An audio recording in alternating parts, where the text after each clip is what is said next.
Nether. Oh boy, I don't even know where to start with this game. This game released, I believe, back in 2013.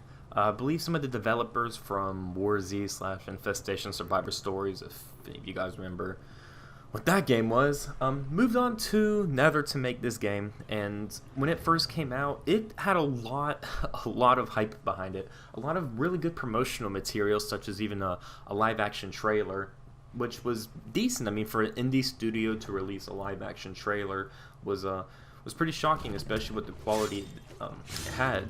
And this game just brought a whole new aspect to the post-apocalyptic genre, which was out around the time. Games like DayZ, War Z, even I don't Rust at the time was coming out, I believe. So it really did have something new to it. Most of those games, like technological wise, was not all that advanced. Look at the graphics for War Z and DayZ at the time, or even Rust at the time, and Nether was developed on the Unreal Engine. I forget if it was the free Unreal Engine, not Unreal Engine 4, but the free one that was before Unreal Engine 3. So the game looked really, really, really good at the time, especially for, an indie studio developing a game like this. Another really cool aspect they had to it was the Nether. Personally, I thought it was very cool, and I thought it was, a huge change up from the normal zombies that we were used to fighting back in the day. And on top of that, they had some new features in the game that wasn't in post-apocalyptic games, like War Z, for example. I'm gonna relate to War Z a lot because that is a huge game I played at the time. I probably put over 5,000 hours on that game, and so I really know about, like, I guess that type of genre, and it was very, very, very similar to Nether. Anyways, yeah, Nether also had save stones, but save stones could randomly go down, and you'd have to work with other people in the area to get the generators back up, because no one could access their inventory, no one could access any trader shops or do the stuff they needed to while the Nether was in there and the anti-Nether devices were down. It did some pretty cool things. Again, I keep saying this, but they did try to keep the game up as long as possible. They had some cool shit in there, like they had gliders that you could glide around from building to building. The skill tree was pretty cool, being able to right click and be able to block from attacks, and just being able to do all different type of stuff was new for this genre at the time. And that's what I'm going to talk about now, is the downfall of Nether. How did this game fail? Well, people will immediately jump to it was becoming pay to win. I mean, it did have some developers from War Z slash Infestation Survivor Stories. I'm going to be going by War Z, but it did have a ton of developers from there, and they are notorious for being very greedy people. And people were just thinking, oh, well, since the developers from there have their hands in Nether, they're just going to make it a pay to win game. And it really wasn't pay to win. There was some pay to win, I guess, aspects, but personally, I did not find it a big deal. I did not spend any money on in-game transactions, so really I had no issues with it. But some people today will still complain about the microtransactions in Nether. The second reason why it failed is it did have a lot of technical glitches. Again, I said it was developed on the Unreal Engine, but it was a pretty, I wouldn't say massive, but it definitely was not a small map. There was just like random jitterness, and the field of view was really weird. It seemed very, very close up. Nether could like hit you through walls occasionally, or get stuck in weird places, and you could get stuck in weird places as well.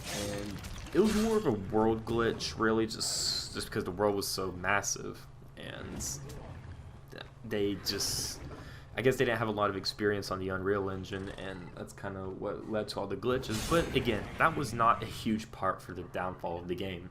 What I believe was the downfall for the game is the player population just seemed to drop. People really lost interest in this type of genre, and they just didn't want to play it anymore. And as the population dropped, and as those microtransactions decreased, the people behind Nether decided to shut down.